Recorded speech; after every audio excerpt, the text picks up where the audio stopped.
চুই ঝালের মাংস খাওয়ার জন্য এখন আর কিন্তু কষ্ট করে খুলনায় যেতে হবে না। আসসালামু আলাইকুম, আমি কাউসারা নূপুর। সবসময় চেষ্টা করি সহজভাবে পারফেক্ট রেসিপি শেয়ার করার। আমার চ্যানেলে রান্নার পাশাপাশি আমি কিন্তু বাগান বিষয়ক অনেক ভিডিও শেয়ার করি। তাই এখনও যারা আমার চ্যানেলটা ঘুরে আসেননি, প্লিজ চ্যানেলটা ঘুরে আসবেন আর পরবর্তী রেসিপির জন্য চ্যানেলটা সাবস্ক্রাইব করবেন। যারা পেজ থেকে দেখছেন প্লিজ পেজে একটা লাইক এবং ফলো দিয়ে রাখবেন। আজকে চুই ঝাল দিয়ে গরু মাংস রান্নার একেবারে অথেন্টিক রেসিপি শেয়ার করব।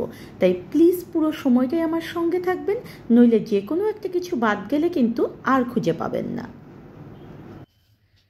চুই ঝালের মাংস রান্না করার জন্য এখানে আজকে 2 কিলো পরিমাণ গরু মাংস নিয়েছি।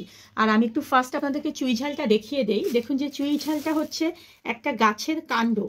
চুই ঝাল নামে যে গাছটা রয়েছে সেই গাছটা একটা লতানো গাছ হয়। এই গাছটার যে কাণ্ডটা রয়েছে সেই কাণ্ডটা দিয়েই আমরা আসলে রান্না করি। আর এটা সংরক্ষণের পদ্ধতি হচ্ছে আপনি এই চুই ঝালগুলোকে এভাবে করে পলিথিনে করে ডিপ ফ্রিজে সংরক্ষণ করবেন, তাহলে দেখবেন যে দীর্ঘদিন পর্যন্ত এটা ভালো থাকবে। এখন আমরা আগে ফার্স্ট মাংসের প্রসেসটা করি, তারপরে আমরা চুই ঝালগুলোকে কেটে নেব। এই 2 কিলো মাংসের মধ্যে আমাদের যে মশলাগুলো দিতে হবে আমি সেই পরিমাণটা আপনাদেরকে দেখাচ্ছি।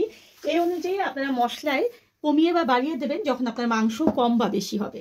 ফার্স্ট এখানে লবণ দিয়ে দিতে হবে। আমি এখানে 1 টেবিল চামচ পরিমাণ লবণ দিয়ে দিলাম, পরবর্তীতে লবণ চেখে আবার লবণ দেব। এখন একটা টিপস আপনাদেরকে বলি, সেটা হচ্ছে চুই ঝালের মাংসের অথেন্টিক রান্নায় কিন্তু কোনো রকম পেঁয়াজ ব্যবহার করা হয় না।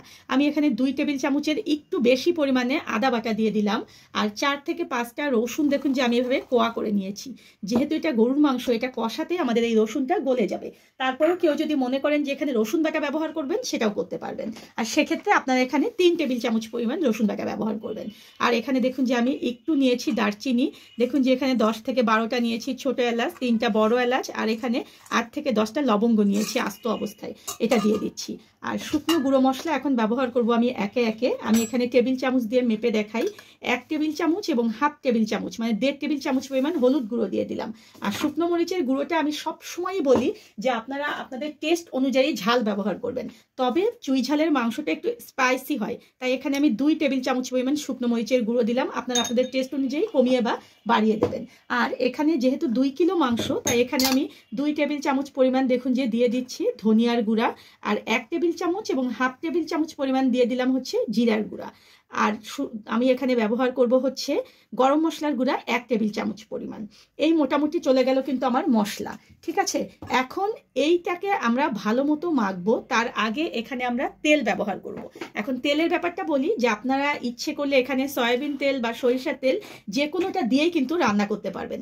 তেলের ব্যাপারটা চুই ঝালে কিন্তু একেবারে খুবই গুরুত্বপূর্ণ একটা ব্যাপার, কারণ এই মাংসটা কিন্তু প্রচুর পরিমাণে তেল লাগে। আমি এখানে 250 মিলির একটা কাপ নিয়েছি, আর এই কাপ দিয়ে 2 কাপ পরিমাণ দেখুন যে আমি এখানে তেল দিয়ে দিলাম। পরবর্তীতে যদি দেখি যে আমাদের আরও তেল লাগবে, সেক্ষেত্রে আমরা তেলটা আরও ব্যবহার করতে পারবো। এখন ভালো মতো এটাকে মাখতে হবে। মাখার উপরে অবশ্যই কিন্তু মাংসটা অনেকটা টেস্ট নির্ভর করে। আপনারা যত সুন্দর করে মাখবেন আপনার মশলাগুলো তত সুন্দর মাংসের মধ্যে ঢুকবে এবং এই রান্নাটা খেতে অনেক ভালো লাগবে। দেখেছেন মাংসটা যখন আমরা মাখলাম তারপরে কিন্তু এটা দেখেই কিন্তু খেতে ইচ্ছে করছে। এত সুন্দর একটা গ্রেভি দেখুন, এই দেখুন কত সুন্দর একটা গ্রেভি। এখন এই যে হাতটার মধ্যে অনেকটা কিন্তু মশলা জড়িয়ে আছে, এই হাতের মধ্যে জাস্ট হাফ কাপের মতো একটু পানি দিয়ে আমরা ধুয়ে এটার মধ্যে দিয়ে চলুন চুলার কাছে চলে যাব। চুলার জালটাকে আমি ধরিয়ে দিয়ে মাঝারি হাই মানে মিডিয়াম হাইয়ে দিয়ে এখন এটা ঢেকে রাখবো। আর এই যে এখানে দেখুন যে আমি পানি ব্যবহার করলাম এবং এই মাংসটা থেকে অনেকটা পানি বের হবে। ঠিক যখন দেখবেন যে পানি বের হয়ে যাবে তখন মিডিয়াম টু লো করে দিয়ে এই পানিটাকে শুকিয়ে যাওয়া পর্যন্ত এই মাংসটাকে আমরা কষাবো। এখন ঢেকে দিচ্ছি, ঢাকনা খুলে খুলে নেড়ে চেড়ে এটাকে কষাবো। চুই ঝালগুলো যত বড় করে রাখতে চান আপনারা ঠিক তত বড় করে আগে টুকরো করে নেবেন, নিয়ে তারপরে আপনারা একটা নাইফ, ধারালো নাইফ দিয়ে একটা কাটার বোর্ড বা প্লেটের উপরে ঠিক দেখুন যে এইভাবে করে দিলেই কিন্তু ছেলা হয়ে যাবে। আর ডিপ ফ্রিজে রাখলে কিন্তু এটা ছেলা খুবই সহজ ব্যাপার, দেখেছেন। ঠিক এইভাবে করে আমরা দেখুন যে সবগুলো এরকম করে আগে ছিলে নেব, নিয়ে তারপরে এগুলোকে টুকরো করব। অবশ্যই কিন্তু এটা একটু মোটা মোটা টুকরো করবেন, তাহলে দেখবেন যে রান্না করার পরে টুকরোটা আপনি সুন্দর মতো চিবিয়ে খেতে পারবেন। দেখুন এভাবে করে মোটা মোটা করে টুকরো করে নেব আমরা। আমি দেখাচ্ছি আপনাদেরকে, ঠিক দেখুন যে এই যে এরকম দেখেছেন, এরকম করে টুকরো করে নেবেন। আপনারা এর চেয়ে চিকন করেও করতে পারবেন, তখন দেখা যায় চুই ঝালটা কিন্তু আর রান্না করার পরে এরকম গোটা গোটা থাকবে না, তাই একটু মোটা করেই কেটে নিতে হবে। চুই ঝালগুলো দেখুন যে আমি সব কেটে নিয়েছি। আর এখানে দেখুন যে আমি কিছু আস্ত রসুন নিয়েছি। রসুনগুলো জাস্ট এই যে উপরে একটা পাতলা যে থাকে পর্দা, সেটাকে জাস্ট এভাবে করে তুলে নিয়ে আমাদেরকে ধুয়ে নিতে হবে। আর এরকম আস্ত অবস্থায় থাকবে। রসুন দেওয়ার কিন্তু কোনো নিয়ম নেই, আপনারা যার যতগুলো ইচ্ছে রসুন এখানে ব্যবহার করতে পারবেন। আর এই রসুনটা কিন্তু খেতে অনেক ভালো লাগে, তাই একটু বেশি পরিমাণে দিলেও কিন্তু কোনো সমস্যা নেই। ওদিকে কিন্তু আমার মাংসটা রান্না হচ্ছে, তারপরে যখন পানি শুকিয়ে কষানো হবে আমি তখন আপনাদেরকে দেখাবো। কষানোর একটা পর্যায়ে যখন একদম পুরোপুরি পানি ছেড়ে দেবে, সেই অবস্থায় আমি দেখাই যে দেখুন যে কতগুলো পানি বের হয়েছে, দেখেছেন? ঠিক এই অবস্থায় এসে চুলার জালটাকে মাঝারি লো করে দিতে হবে। দিয়ে এটা আমাদেরকে নেড়ে চেড়ে দিতে হবে, আবার ঢেকে দিতে হবে।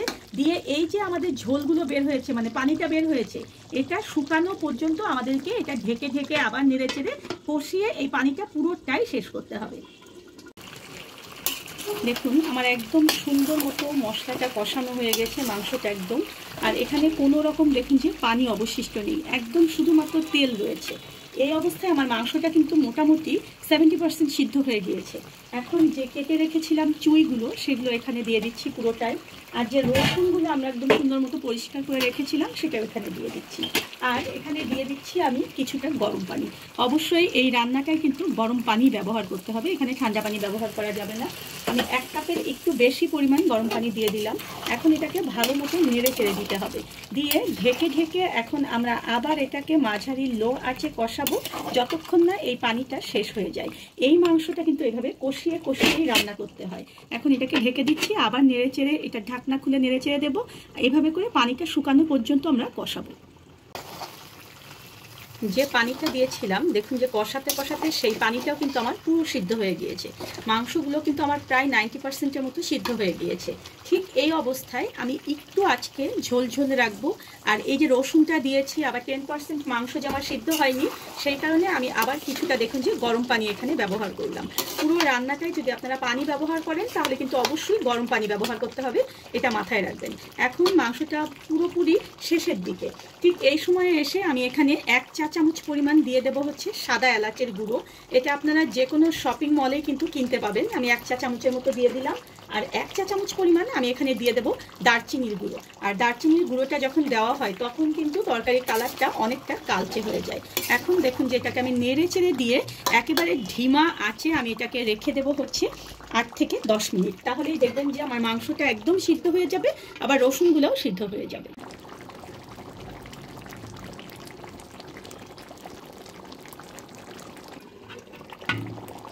দেখুন মাংসটা কিন্তু আমার একদম হয়ে গিয়েছে, উপরে দেখেছেন একদম তেল ভেসে উঠেছে।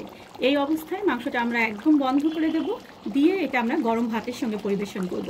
আর এই যে দেখুন রসুনগুলো, এই রসুনগুলো একদম সুন্দর মতো সিদ্ধ হয়ে গিয়েছে। আর চুইগুলো দেখেছেন, এগুলো কিন্তু পুরো এরকম যেরকম দিয়েছিলাম সেরকম আস্ত অবস্থাতেই আছে, এগুলো কিন্তু এক টুকরোও গলেনি। দেখেছেন পুরোটাই একদম সুন্দর মতো আছে। আর মাংসটা এত সুন্দর হয়েছে যে আপনারা এটা যখন রান্না করবেন সেম রেসিপিতে, তখন দেখবেন যে এই মাংসটা খেতে একেবারে অথেন্টিক। যে খুলনার রেসিপি, খুলনায় আপনারা যদি কেউ খেয়ে থাকেন তাহলে দেখবেন যে সেম সেরকমই হয়েছে মাংসটা। ধন্যবাদ সবাইকে আমার সঙ্গে থাকার জন্য। আর প্লিজ ভিডিওগুলো আপনার ফ্রেন্ডস অ্যান্ড ফ্যামিলির সঙ্গে বেশি বেশি করে শেয়ার করবেন।